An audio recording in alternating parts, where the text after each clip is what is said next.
A chilly start to the fishing opener. We'll see how anglers fared. Plus, a Wisconsin teen has quite the night, celebrating prom with a beauty queen. And to make that prom special, the cash can add up pretty quickly. We'll break down the surprising numbers right now. Good evening, everyone. I'm Jennifer Hoff. Well, yep, prom season, it's in full swing, and a night out on the town. Man, it doesn't come cheap for high schoolers and their parents. News 3's Danica Lewis is here with more now on the price of prom. Danica? And it's one that's going up, Jennifer. We tend the pocketbook absolutely. We tend to forget everything that goes into that big night. Still pretty darn expensive, if you ask me. I would like to lump myself in that Midwesterner category. I think my dress was about $80 when I was in high school. Yeah, I think we were talking in the newsroom before this. I felt bad about having my mom spend more than $100 my senior year. So it's amazing what the price tags on these dresses are this time around. Well, we hope all those couples have fun at prom the very least. Yeah, there you go. Danica Lewis, thank you. Sure thing. Over in Menominee, a teen landed a dream date to prom. Charlie has Down syndrome and was just nominated to his high school's prom court. To make the night even more special, a friend set up a date with Miss Minnesota, who couldn't be happier. Charlie's prom was last night, and yep, you guessed it, his peers voted him prom king. Congrats to him. Well, the weather certainly was picture perfect today. Karen Swanson has our forecast first. Karen? The parents of the man suspected of killing 3 people say they warned authorities he was potentially dangerous. Jaron Keister is jailed on tentative homicide charges. His parents say they requested Waukesha County mental health professionals to hospitalize their son in the days before the murders. Gary Thorson, his wife Chloe, and brother Dean were found dead in a Lafayette County home. Keister's parents told mental health officials their son was delusional, but Waukesha County stands by its assessment that Keister did not meet the state's criteria that would have allowed the county to hold him. Keister's next court appearance is on Friday. A new bill proposes sexual assault victims have an advocate, particularly during court, to provide emotional support and some guidance. Current law bars an advocate from joining victims in certain situations. The legislation's author said sex offenders are more likely to be convicted when their victim has that help. 11 other states have passed similar laws.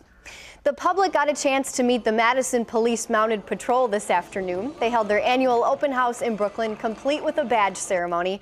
It's a chance to get to know the 4 horses who officers say are the police department's more popular employees. Those hoping for open water this weekend were disappointed. For the state's fishing opener, many anglers found themselves dealing with ice and snow still. There's up to 20 inches of ice still left on lakes in northern Wisconsin. Over in Eau Claire, local bait shops hope that meant fishermen and women would stay in town to fish on open lakes there. Coming up, we are celebrating a brewing industry in the Badger State. Can't wait for this one. We're going to learn about the Craft Brew Week in full swing in Madison, and it's happening right now.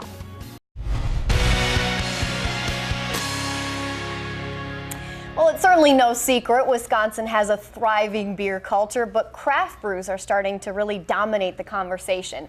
And to celebrate the unique blends, it's Madison Craft Beer Week right now. And joining me is Jeff Glazer, who helped found this event. Welcome. Thanks. This is probably one of the best guests that we could have on our 5:30 segment.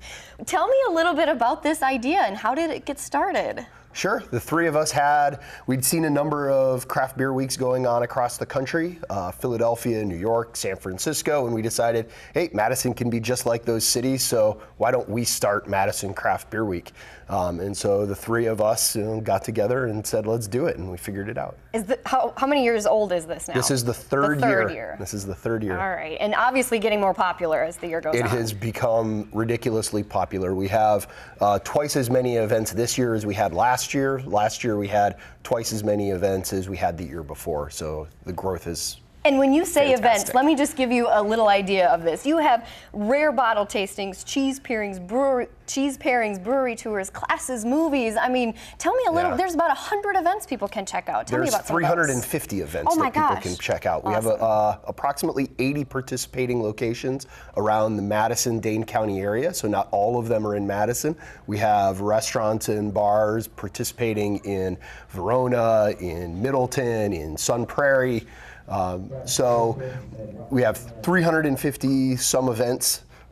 Everything, as you said, from tastings to beer dinners to movies. We have a wine versus beer. We have two wine versus beer actually events where people can people can pair wine or beer against a cheese and see which one goes better. All right, well, let's get to the main event, shall we say, here. Some of these beers, all of them actually, will be featured in the event. All of these breweries are participating, sure. So these two, Lake Louie and New Glarus, are both from the state of Wisconsin.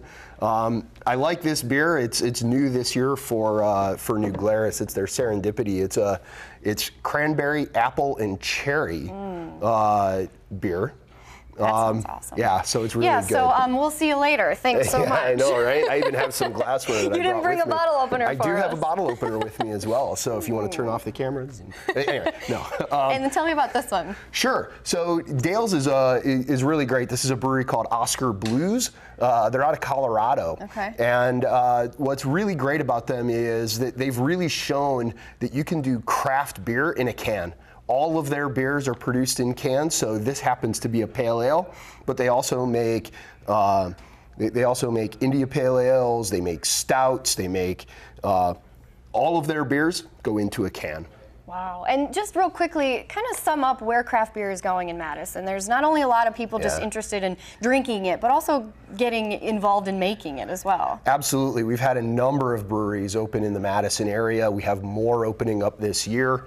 And so I think you're going to just keep seeing that, where the breweries are getting smaller and smaller and then bigger and bigger as well. All right, Jeff Glazer, thank you for being here and thanks for explaining all of having this. And the best part of all of this is that you too can take part in all of these events celebrating Craft Beer Week. It started this weekend, but it goes all the way through next weekend. And you can just head to madbeerweek.com for a list of all of the events. And of course, we've also posted a link on our Channel 3000 Facebook page. Again, thanks to Jeff for being here. And the weather boy should be perfect for the next few days to maybe enjoy a cold one. Karen's in next with our complete forecast. Maybe have a backup plan. It doesn't look like rain right now on Mother's Day, but some cool temperatures anyway. Still a perfect day to round out our weekend. Gorgeous, and you can get out and grill, enjoy the evening as well. Exactly. Good idea, Karen. Thank you. Sure thing. Stay with us. Sports is coming up next.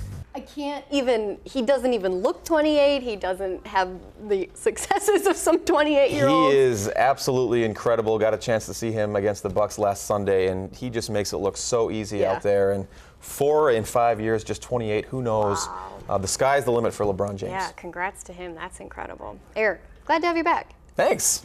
Good to be back. And our final story, it's going to take us to Switzerland for an unusual battle. We'll be right back. And finally tonight, welcome to the sport of cow fighting. In Switzerland, these contests are held once spring arrives. Cows fight for hierarchy within the herd, and at the end of the competition, a queen is crowned. Pretty popular festival, actually, that draws in big crowds every year. Something you would like to cover? Yeah, maybe. Well, I mean, maybe me and Kevin can jockey for position one day back in the sports area or something. Fighting over an edit bay, maybe, or something. All right, Karen, thank you. So get out and enjoy it yet tonight while you can. Thanks so much for watching. We'll see you back here tonight at 10.